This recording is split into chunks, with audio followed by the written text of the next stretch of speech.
بخوشی قبول کرے، صبر اور برداشت سے کام لے، اس پر شکوہ کرنے کے بجائے اس میں اللہ کی مصلحت ڈھونڈے۔ یہ اللہ کی طرف سے امتحان ہوتا ہے، امتحان نہیں ہوگا تو انعام کیسے ملے گا؟ امتحانوں میں جو کامیاب ہوتا ہے اسے ہی شیلڈ ملتی ہے نا۔ بس جنت ہمارے لیے وہی کامیابی کا کپ اور شیلڈ ہے، اور اسے پانے کے لیے ہمیں بہت محنت کرنی ہے، صبر اور برداشت کرنا ہے۔ ماما کی بیماری بھی ان کے لیے، سب کے لیے امتحان ہے۔ تم سمجھ رہی ہو نا میری بات؟ نازش نے ان دونوں کے چہروں پر نظر ڈالی جہاں بے حد سنجیدگی طاری تھی۔ آیا بھی دم بود اس کی باتوں کو سن رہی تھی۔ وہ کتنے عام سے لفظوں میں بچوں کے سمجھ آ جانے والے طریقے سے انہیں سمجھا رہی تھی۔ تم دونوں دعا کیا کرو اپنی ماما کے لیے، دعا میں بہت تاثیر ہوتی ہے۔ اللہ تعالیٰ سننے والا ہے، دینے والا ہے، اور ہم اس کے مانگنے والے ہیں۔ اللہ تعالیٰ سے کہا کرو کہ اے ہمارے رب، ہمارے لیے ہماری ماں کو ٹھیک کر دے۔ ہم جھولی پھیلائے تیرے سامنے کھڑے ہیں، ہمیں خالی ہاتھ مت لوٹانا۔ اس کی آنکھوں میں آنسو آ گئے تھے۔ تو پھر ماما ٹھیک ہو جائیں گی؟ امن کی آواز میں جانے کیا تھا وہ طرب کی تھی۔ ہاں بیٹا، وہ بالکل ٹھیک ہو جائیں گی، بس اللہ پر بھروسہ اور یقین ہونا چاہیے۔ اور اسے اس وقت بہت اچھا لگا جب دونوں کے چہرے پر خوشی کے احساس چمکنے لگے تھے۔ جس وقت اسفند کی گاڑی گھر میں داخل ہوئی، لان میں زوردار کرکٹ ہو رہی تھی۔ یہ منظر اس کے لیے بہت حیران کن تھا۔ علی، احمد، نازش اور گھر کے 2 ملازم لڑکے اس میں شامل تھے، جبکہ آیا عمر کو سنبھالنے کے لیے ساتھ ساتھ خود بھی اس کھیل کا حصہ لگ رہی تھی۔ آج کتنے دنوں بعد اس گھر میں زندگی کی جاگی تھی۔ اسفند کو بہت خوشگوار سا احساس ہو رہا تھا۔ سب سے زیادہ اسے نازش پر حیرت ہو رہی تھی، جو بچوں کے ساتھ بچی بنی ہوئی تھی۔ اس کے ایک زوردار شاٹ کو جب علی نے کیچ کیا تو ایک شور مچ گیا تھا۔ اسفند بڑی دلچسپی سے کھڑا ہوا سب دیکھ رہا تھا۔ صاحب آپ ہی آ جائیں، ایک ملازم لڑکے نے اسے آواز دی تو وہ بھی وہاں چلا آیا تھا۔ بہت زوردار کرکٹ ہو رہی ہے بھائی، اس نے مسکرا کر علی کو مخاطب کیا تھا۔ جی پاپا، میں نے ابھی نازش آنٹی کو آؤٹ بھی کیا ہے، اس نے پھولی ہوئی سانسوں اور چمکتے ہوئے چہرے کے ساتھ بتایا تھا۔ وہ کہہ رہی تھی یہ اپنے کالج میں کرکٹ ٹیم کی کپتان اور بہت اچھی بیٹسمین نہیں وومن۔ اسما نے مسکراتے ہوئے کہا تھا۔ ہاں ہاں وہی، لیکن پاپا لڑکیوں کو کرکٹ کھیلنے کی کیا ضرورت ہے؟ اس کا موڈ بہت اچھا لگ رہا تھا۔ اور کیا بچوں سے آؤٹ ہو جاتی ہیں؟ نازش کی طرف دیکھ کر زلیلا مسکرایا تو وہ چپ سی گئی تھی۔ آپ فریش ہو لیں، میں چائے منگواتی ہوں آپ کے لیے۔ نازش سے کوئی جواب نہیں بن پایا تھا۔ ٹھیک ہے، میں کچھ دیر میں آتا ہوں، چائے آج یہی لون میں پئیں گے سب مل کر۔ اسفند کے کہنے پر علی کا ہنستا مسکراتا چہرہ ایک دم سے بجھ گیا تھا۔ لیکن مما تو نہیں آ سکتی نا یہاں؟ تو کیا ہوا، ہم وہیں اس کے کمرے میں چلتے ہیں؟ اسفند نے ایک دم سے بات کو سنبھالا تھا۔ میں نہیں جاؤں گی، مما ہر وقت ڈانٹتی ہیں۔ ایمن نے نفی میں سر ہلایا تھا۔ بری بات بیٹا، آپ کی مما بیمار ہیں، وہ باہر نہیں آ سکتی تو آپ ان کے پاس جانا چاہیے۔ آپ لوگ ان کے پاس نہیں جاتے اس لیے تو وہ خفا ہوتی ہیں، نازش نے نرم لہجے میں سمجھایا تھا۔ دونوں خاموش رہے۔ اس وقت ان کو آپ کی ضرورت ہے، بالکل اسی طرح جیسے جب آپ چھوٹے بچے تھے آپ کو ان کی ضرورت تھی۔ آپ لوگ وہاں جائیں، میں چائے وہاں بھجواتی ہوں، آپ بھی وہاں آ جائیے گا نا نازش؟ اسفند نے کہا تو مسکرائی تھی۔ آپ لوگ چلیں، مجھے تھوڑا کام ہے۔ وہ جانتا تھا کہ وہ وہاں نہیں جائے گی کیونکہ ماہا اسے کہاں برداشت کر سکتی ہے۔ دوسرے اسفند اور بچوں کی موجودگی میں تو قطع نہیں۔ وہ سب ماہا کے پاس چلے گئے تو وہ کچن میں چلی آئی تھی۔ آج اس نے شام کی چائے کے لیے فروٹ کیک خود بیک کیا تھا۔ خانسا کو اس نے چائے بنانے کے لیے کہا اور وہ ٹرالی سیٹ کرنے لگی۔ ماہا سے اس کی محبت کی شادی تھی، لیکن اس بار دل نے اسے ایک نئے جذبے سے روشناس کروایا تھا۔ اسے یہ آنکھ میں چوری نازش کو یوں چپنا بات کو پلٹ دینا بڑا اچھا لگ رہا تھا۔ کبھی کبھی اسے حیرت ہوتی تھی، وہ 3 بچوں کا باپ تھا، کوئی کنوارا کم عمر نوجوان نہیں تھا۔ پھر یہ احساسات، یہ جذبے اور یہ خیالات کیسے؟ لیکن وہ نہیں سمجھ پاتا تھا۔ اور محبت کیا بار بار کیے جانے کی چیز ہے؟ اسے تو ماہا سے محبت تھی، پھر یہ نئی محبت کہاں سے آ گئی؟ اور اس قدر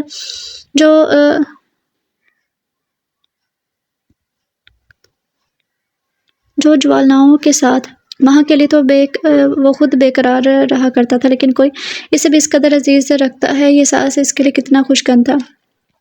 لیکن اس روز جب وہ ماہا کے پاس گیا تو وہ لہجے میں زہر بھرے اس کی منتظر تھی۔ مل کی فرصت آپ کو دوسری بیوی نے اجازت دے دی؟ میں کل اور پرسوں بھی آیا تھا، لیکن تم سو رہی تھی، میں نے اٹھانا مناسب نہیں سمجھا، اسما نے تحمل سے جواب دیا تھا۔ اس دوران میں مستقل اس کے پاس آتا رہا تھا، لیکن کبھی وہ سو رہی ہوتی، کبھی کسی کام میں سسٹر پروین کے ساتھ مصروف ہوتی، اس لیے اس دوران وہ اس سے مل نہ سکا تھا۔ ظاہر ہے آپ کی تو جان چھوٹ گئی نا، میرے پاس نہیں آنا پڑا، اور وہ وقت آپ نے اپنی دوسری بیوی کو دے ڈالا۔ اس کی آواز طنز سے بھرپور تھی۔ پلیز ماہا، تم کیا چاہتی ہو آخر؟ کیوں اس طرح کرتی ہو؟ ہر دم خفا ناراض، جو بھی تمہارے لیے مخلص ہے ان سب سے ناراض رہتی ہو۔ اسفند کو اس سب کی باتوں سے چڑ ہونے لگی تھی۔ کون مخلص ہے میرے ساتھ؟ اس نے تلخی سے پوچھا تھا۔ کیا تم نہیں جانتی کیا میں بچے نازش مخلص نہیں ہے تمہارے ساتھ؟ اسفند نے نرمی سے کہا تھا۔ نازش کا نام مت لو میرے سامنے، وہ بری طرح چیخی۔ نفرت ہے مجھے اس سے، اس کے نام سے۔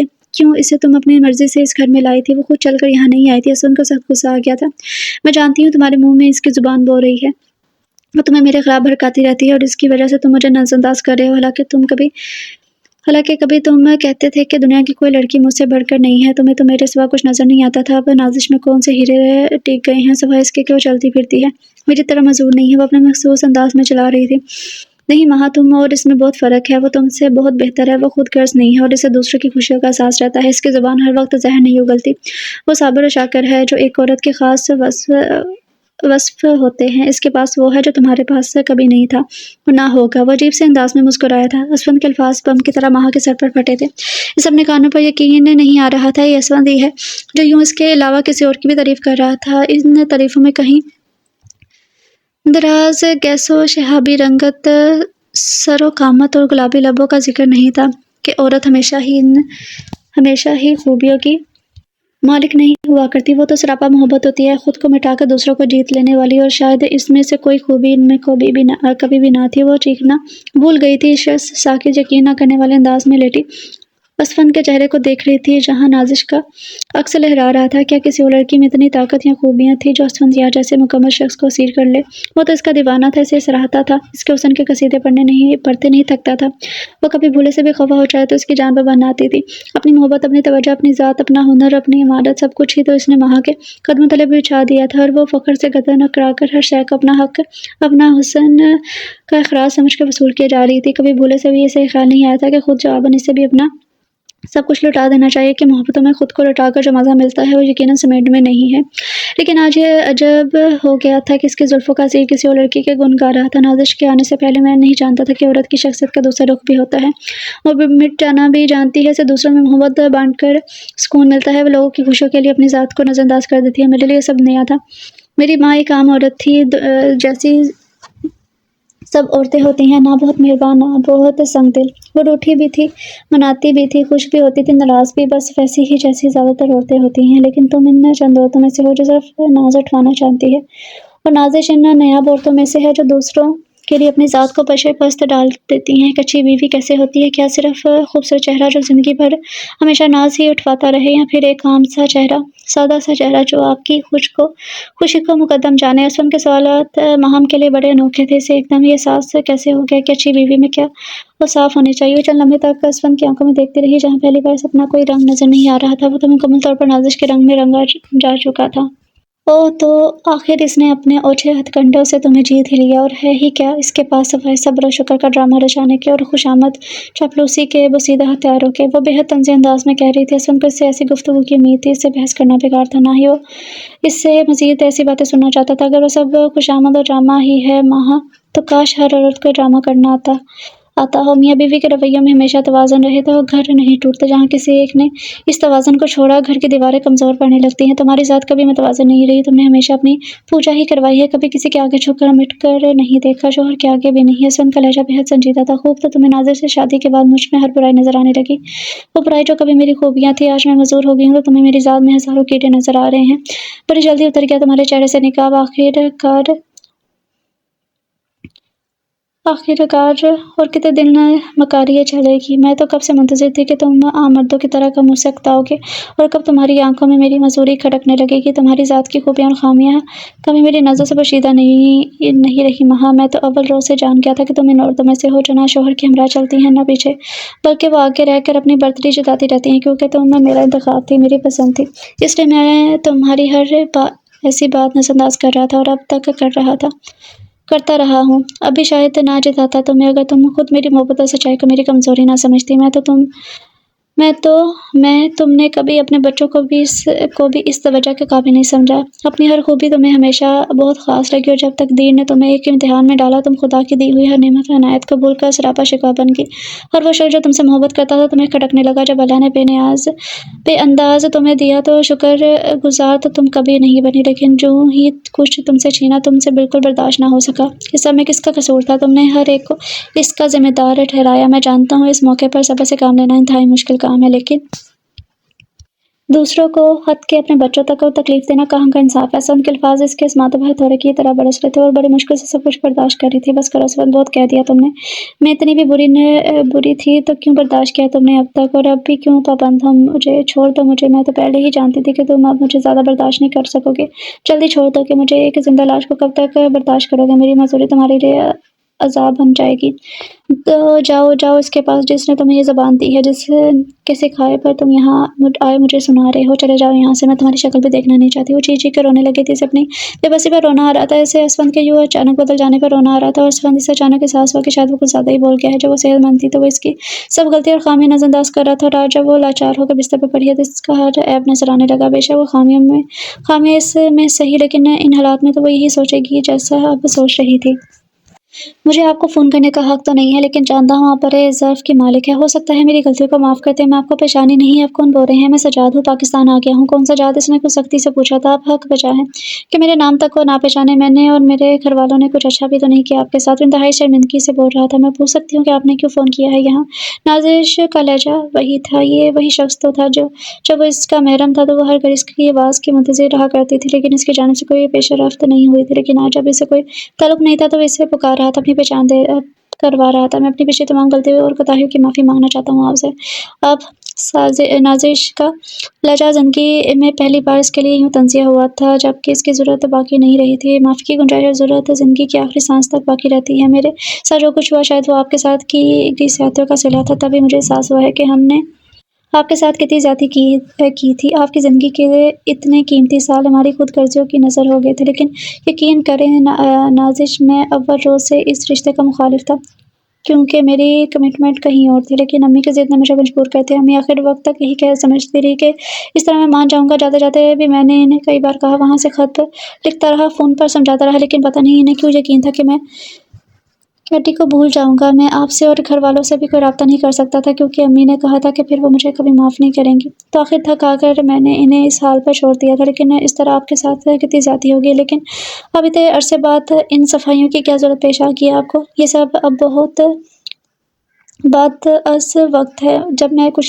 سب کچھ بھول چکی ہوں۔ میری زندگی کا وہ ورق کب کا پھٹ چکا ہے، اب ان وضاحتوں اور معافیوں کی ضرورت نہیں رہی۔ پلیز آپ سب بھول جائیں اور آئندہ یہاں فون نہ کریں۔ اور ہاں، اگر وقت نے آپ کے ساتھ کوئی زیادتی کی بھی ہے تو اس کی وجہ یقیناً میری ذات نہیں ہے، کیونکہ میں نے کبھی آپ کے لیے کبھی کسی کے لیے بھی برا نہیں سوچا، کیونکہ میں ہمیشہ یہی سوچتی ہوں کہ سب کچھ من جانب اللہ کی جانب سے ہوا ہے۔ اس نے سہولت سے کہہ کر ریسیور رکھ دیا تھا، لیکن اس کے سمجھانے کے باوجود دوسرے روز پھر اس کا فون آ گیا تھا۔ اس کی بات سن کر پہلی مرتبہ سے اس پر اتنا سخت غصہ آیا تھا۔ کل میں نے آپ کو سمجھایا تھا نا، ہر بات واضح کر دی تھی، پھر آپ بار بار مجھے فون کر کیوں کر رہے ہیں؟ میرا آپ کا تعلق اسی روز ختم ہو گیا تھا جس روز آپ نے مجھے طلاق دی تھی، اس لیے پلیز آپ یہاں بار بار فون نہ کریں۔ سوری نازش، کل میں نے آپ سے معافی مانگنے کے لیے فون کیا تھا، آج کوئی اور بات ہے، ورنہ میں کبھی بھی دوبارہ آپ کو فون نہ کرتا۔ پلیز کچھ دیر کے لیے میری بات سن لیں۔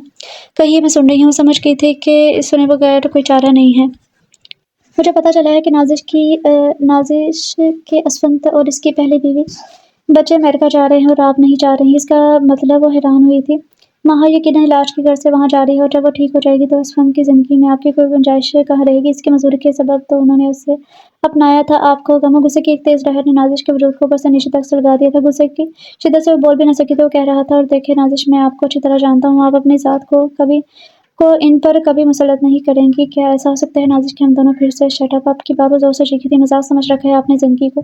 رشتوں کا ہمت کیسے ہوئی آپ کو یہ سب مجھ سے کہنے کی، کسی کی بیوی سے یہ سب کہنے کی؟ I'm so sorry نازش، آپ کو میری بات نے ہرٹ کیا، لیکن میرا مقصد آپ کو تکلیف پہنچانا نہ تھا۔ مجھے غلط اطلاع فراہم کی گئی ہے۔ مجھے بتایا گیا تھا کہ اسفند اور آپ کے تعلقات ٹھیک نہیں ہیں، وہ خود آپ کو اپنے ساتھ رکھنا نہیں چاہتے۔ یہ شادی محض ضرورت کی تھی، اور اب اس کی ضرورت باقی نہیں رہی۔ وہ شرمندگی سے بولا تھا۔ سجاد کی بات ایک وجہ سے سکتے میں رہ گئی تھی۔ کون تھا وہ جس نے ایسی باتیں سجاد سے کہی تھی؟ وہ تو کبھی کسی کا برا نہیں چاہتی تھی، اور اس نے کبھی کسی کو تکلیف بھی نہیں پہنچائی تھی۔ نازش، پلیز آپ میرے لیے غلط مت سوچیے گا، میں پہلے ہی آپ کے لیے دکھ کا باعث بن چکا ہوں، اس لیے اپنی ذات سے آپ کو کوئی تکلیف نہیں پہنچانا چاہتا۔ اگر مجھ سے جو کچھ کہا گیا وہ غلط ہے تو میں معذرت خواہ ہوں، اور اگر وہ سب صحیح ہے تو سوچیے گا، میں خلوص کے ساتھ آپ کے ساتھ ہوئی زیادتی کا دعویٰ کرنے کی کوشش کروں گا۔ میرا فون نمبر وہی ہے جو پہلے تھا، میں منتظر رہوں گا۔ فون بند ہو چکا تھا۔ وہ چونکہ چند لمحوں تک ریسیور کو گھورتی رہی، پھر ریسیور رکھ کر پلٹی تو اسفند کو دروازے میں کھڑا دیکھ کر رک گئی تھی۔ کس سے باتیں ہو رہی تھی؟ اس نے سرسری انداز میں پوچھا، لیکن اس سے پہلے کہ وہ بتاتی اس نے بات پلٹ دی تھی۔ عمر کی طبیعت ٹھیک نہیں ہے، آپ پلیز اسے دیکھ لیجیے گا۔ تھوڑی دیر وہ آیا کو بہت تنگ کر رہا ہے۔ کیا ہوا ہے؟ اس نے بے چینی سے پوچھا۔ بخار ہے، وائرل لگتا ہے، ابھی چیک اپ کروا کر لایا ہوں، لیکن چڑچڑا ہو رہا ہے بہت۔ کوئی بات نہیں، میں دیکھ لوں گی، آپ فکر نہ کریں۔ اس کے ساتھ باہر نکل آئی تھی، اور اس پوری شب وہ سگی ماؤں کی طرح اس کی پٹی سے لگی رہی تھی۔ اسفند عمر کو دیکھنے جب بھی کمرے میں آئے، اسے جاگتی ہوئی ملی تھی۔ عمر پوری رات بخار کی شدت سے بے چین بھی رہا تھا، آنکھیں کھول کر اسے اپنے نزدیک پاتا، پھر مطمئن ہو کر آنکھیں بند کر لیتا۔ صبح اسفند جب عمر کے کمرے میں آیا تو آیا نیچے کا لین پر بے خبر سو رہی تھی، نازش شاید تھک ہار کر عمر کے بستر پر اس کے ساتھ ہی لیٹی ہوئی تھی، دونوں دنیا مافیا سے بے خبر، دین میں مدہوش تھے۔ اسفند نے عمر کے ماتھے پر ہاتھ رکھ کر بخار چیک کیا، شکر ہے کہ اس وقت اسے بخار نہیں تھا، اور نہ جانے کیوں اس کا جی چاہنے لگا کہ نازش کے بالوں میں انگلیاں پھیر کے اس بالوں کی نرمی کو محسوس کرے، لیکن ضبط کر کے خاموش کھڑا رہا، اس چہرے کو دیکھتا رہا۔ اس وقت اس کے چہرے پر ممتا کا جو تقدس تھا، اس سے اس کا چہرہ جگمگا رہا تھا۔ ستیلی ماں ایسی تو نہیں ہوتی، اتنی شفیق، محبت سے بھرپور۔ آئی ایم سوری نازش، میں دل سے تمہارا مترف ہونے کے باوجود تمہیں کچھ نہ دے سکا۔ اس کا دل عجیب سا ہو رہا تھا، اس لیے فوراً پلٹ گیا تھا۔ اور پھر جب اسے پتہ چلا کہ علی اور ایمن نے ماہا کے ساتھ جانے سے انکار کر دیا ہے تو اس کی حیرت کی انتہا نہ رہی تھی۔ وہ دونوں نے کہا تھا کہ وہ نازش آنٹی کے ساتھ یہیں رہیں گے اور ماما کے صحت مند ہو کر لوٹنے کا انتظار کریں گے۔ پھر جب ان کی ماما صحت مند ہو کر لوٹیں گی تو نازش آنٹی کے ساتھ اس کا استقبال کریں گے۔ اس روز ماہا نے بہت شور مچایا تھا، وہ چلا رہی تھی، نہیں ہو تم دونوں میری اولادیں، چھین لیا اس عورت نے تمہیں مجھ سے، نکال دوں گی میں سے یہاں سے۔ ماہا پلیز ہوش کرو، ٹھیک تو کہہ رہے ہیں وہ، وہاں کون سنبھالے گا انہیں، پڑھائی کا بھی تو حرج ہوگا ان کا، یہاں وہ نازش کے پاس رہیں گے، ٹھیک ہے ٹھیک رہیں گے۔ اسفند سے سمجھا رہا تھا، میں اپنے بچوں کو ستیلی ماں کے پاس چھوڑ کر نہیں جاؤں گی، وہ مار ڈالے گی انہیں، وہ ان کی ستیلی ماں نہیں ہے، ماں بہت چاہتی ہے انہیں، میں ان کا باپ ہوں، تم سے کم نہیں چاہتا اسے، میں نے اس کی آنکھوں میں بچوں کے لیے شفقت اور محبت دیکھی ہے جو کسی سگی ماں سے کم نہیں ہے، اعتبار کرنا سیکھو اب کی بات۔ اسفند کی آواز میں غصہ تھا، لیکن اب ہم واپس نہیں آئیں گے، وہیں سیٹل ہوں گے، پھر بچوں کو یہاں چھوڑنے کا مطلب؟ ہم وہاں صرف علاج کے گھر سے جا رہے ہیں، ہمیشہ کے لیے نہیں، تمہارے آپریشن کے بعد ہم لوٹ آئیں گے، میرا بزنس ہے، میں ایک دم سب کچھ چھوڑ نہیں سکتا۔ لیکن نازش، میں اسے اب مزید برداشت نہیں کر سکتی، تم طلاق دو اسے پلیز ماما۔ اسفند کے بجائے علی کی آواز آئی تھی، نازش آنٹی کے لیے ایسی بات منہ سے مت نکالے، آپ کی بیماری کے بعد ہم لوگ بہت تنہا ہو گئے تھے، آپ سے ڈرنے لگے تھے، لیکن نازش آنٹی نے ہمیں پھر سے آپ کے نزدیک کر دیا، وہ بہت محبت کرنے والی ہیں۔ ہاں ماما، میں نے عمر کی بیماری میں نے جس طرح اس کا خیال رکھتے ہوئے دیکھا ہے، شاید آپ نے بھی کبھی ہمارا نہ رکھا ہو، یہ ایمن تھی اس کی سگی اولاد۔ ماہا کو حیرت ہو رہی تھی، بچے یہیں رہیں گے، تم ان کی فکر نہ کرو، وہاں ان کی، تم اپنے سر پر اتنا بوجھ مت ڈالو، اس وقت پرسکون رہنا تمہارے لیے بہت ضروری ہے۔ اسفند کے آخری جملوں نے نازش کو عرش سے اٹھا کر فرش پر پھینک دیا تھا، یعنی وہ اب پھر سے اس کی ضرورت بن گئی تھی، بچوں کی آیا اور ان کی نگہبان اور بس۔ لیکن جب ماہا ٹھیک ہو جاتی تو اس کا وجود اس گھر میں غیر ضروری بن جاتا، پھر یہ بچے کیوں اس کے حامی بنے ہوئے تھے؟ شاید بچے ہی دنیا بھر میں غرض کے بندے نہیں ہوتے۔ اسفند کے آخری جملے نے نازش کو اس کا جی چاہا تیز قدموں سے دوڑتی ہوئی اس زندان سے نکل جائے جہاں اس کا وجود دفن ہو رہا تھا، لیکن بچوں کی زنجیروں نے اس کے قدموں کو روک لیا تھا۔ بچے اس کے اپنے نہ سے اس سے سگی اولاد کی طرح محبت کرنے لگے تھے۔ وہ سست روی سے چلتے اپنے کمرے میں آ گئی تھی۔ علی، ایمن، آپ دونوں سوچ نہیں سکتے آپ لوگوں نے مجھے اس وقت کیا کچھ دیا ہے، مگر آپ میرے لیے ایسا نہ کریں، یہاں میرے امی ابو ہیں، میں ان کے پاس چلی جاؤں گی۔ ان کی آنکھوں میں آنسو امڑ آئے تھے۔ آنٹی آپ رو رہی ہیں، میں نے اس کی آنکھوں میں آنسو دیکھ کر کہا تھا، نہیں بیٹا، میں تو بس یوں ہی، بہرحال میں آپ کے پاپا سے آج بات کروں گی، وہ آپ دونوں کو ساتھ لے جائیں گے، نہیں تو کچھ دنوں بعد بلوا لیں گے۔ نہیں نازش آنٹی، ہم یہیں رہیں گے آپ کے پاس، ہم یہاں مل کر ماما کے لیے دعا مانگیں گے، وہ ٹھیک ہو کر لوٹیں گی، پھر ہم ماما کو سمجھائیں گے، وہ آپ سے دوستی کر لیں گے۔ علی نے کہا تھا، ہمیں معلوم ہے ہمارے وہاں ہونے سے ماما اور پاپا ڈسٹرب ہوں گے، پاپا کو ہماری فکر رہے گی تو ماما کی بھی دیکھ بھال ٹھیک سے نہیں کریں گے۔ نازش کو ان معصوم کم عمر بچوں سے اتنی سمجھداری کی توقع نہیں تھی، اسے خوشی ہوئی تھی۔ ٹھیک ہے، ہم یہاں مزے سے رہیں گے، آپ کی ماما کے لیے دعا کریں گے اور انتظار کریں گے، آپ کی ماما جلد صحت یاب ہو کر لوٹے، آپ کا وعدہ ہے نا کہ آپ ہماری دوستی پہلے کی طرح کروا دیں گے؟ ہاں پکا وعدہ۔ دونوں نے نازش کے پھیلے ہوئے ہاتھ پر اپنے ہاتھ رکھے تھے، لیکن ماما پتہ نہیں کیا چاہتی ہیں، شاید اب ماہا پتہ نہیں کیا چاہتی تھی، شاید اب نازش کا وجود بالکل بھی برداشت نہیں تھا، تبھی تو اسی شاہ آمنہ کو بھی بلا لیا تھا، وہ تو اسے اتنے دنوں بعد اپنے سامنے پا کر خوش ہوئی تھی، لیکن جب وہ ماہا کی ہی زبان بولنے لگی تو اس کا سارا جوش جہاں کی طرح بیٹھ گیا تھا۔ تو میرے پاس آئی ہو آمنہ، یا ماہا کے بلانے پر اس کی سفیر بن کر آئی ہو؟ ایسا نہیں ہے نازش، ماہا مجھے تم سے زیادہ عزیز ہے، تم دونوں ہی میری بہترین سہیلی ہو، بلکہ تم اپنی اچھی عادتوں کی وجہ سے مجھے زیادہ عزیز ہو، لیکن نازش میں تمہیں مزید خسارے میں نہیں جاتی دیکھ سکتی۔ اسفند بھائی نے تمہیں آج تک نہیں اپنایا، پھر کیوں تم رو رہی ہو یہاں؟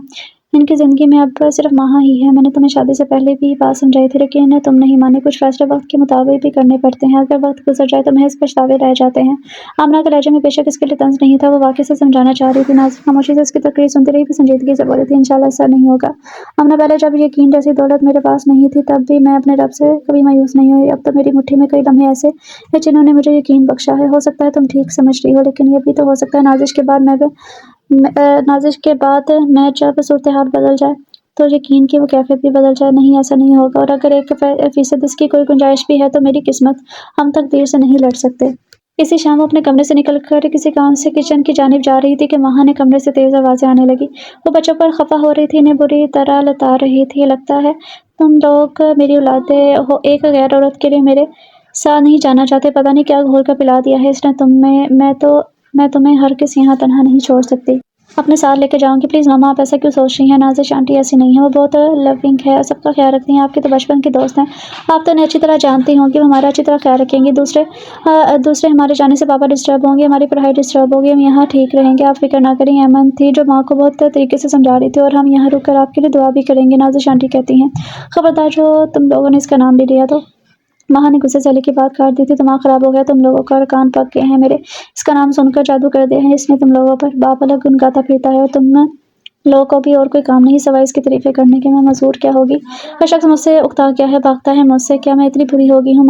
ماں یقیناً رونے لگی تھی، نازش کا دل کٹنے لگا، وہ دل کے منع کرنے کے باوجود کمرے میں چلی آئی۔ ایمن ماں کا ماتھا چوم رہی تھی جبکہ علی اس کے دونوں ہاتھوں کو تھامے بیٹھا تھا، اس کی آنکھوں میں آنسو بھرے ہوئے تھے۔ نہیں ماما، آپ نے ایسا کیوں سوچا بھی تو کیسے؟ آپ ہماری ماں ہیں، ہم آپ سے کیسے اکتا سکتے ہیں؟ آپ ہمیں ہر شے سے اپنی جان سے بھی زیادہ پیاری ہیں۔ لیکن نازش آنٹی بھی بری نہیں ہے، آپ نہیں چاہیں گی تو ہم آپ کے سامنے ان کا نام نہیں لیں گے، لیکن وہ واقعی دوسرے سے پیار کرتی ہیں، ہر ایک سے۔ ایمن نہ چاہتے ہوئے بھی اس سے پھر سے وہی کام کرنے لگی جس سے اس کی ماں خوش تھی، لیکن اس سے پہلے کہ ماں پھر سے خفا ہوتی، نازش تیزی سے آگے بڑھتے اس کے قریب آئی تھی۔ میں کچھ بھی کر لوں ماں، کتنی بھی اچھی بن جاؤ، ان بچوں کی ماں تم ہی رہو گی، کوئی دوسری عورت تم سے یہ حق نہیں چھین سکتی۔ تم بدگمان مت ہو، یہ بچے تمہارے ہیں، جیسا تم چاہو گی ویسا ہی کریں گے۔ تم اگر انہیں ساتھ یہاں چھوڑ کر نہیں جانا چاہتی تو نہ صحیح، یہ ضرور تمہارے ساتھ جائیں گے، اسے سمجھانے لگی۔ شام میں تم ماں کے پاس گئی تھی؟ نازش کا سر ہاں میں ہلا تھا۔ اور اس نے تمہیں بہت الٹا سیدھا بولا؟ اسمن نے پوچھا تھا۔ جواباً وہ خاموش رہی تھی۔ مجھے ایمن نے بتایا تھا۔ ماں نے پتہ نہیں تمہیں کیا کہا، لیکن مجھے تمہاری برداشت کی قوت پر حیرت ہوتی ہے۔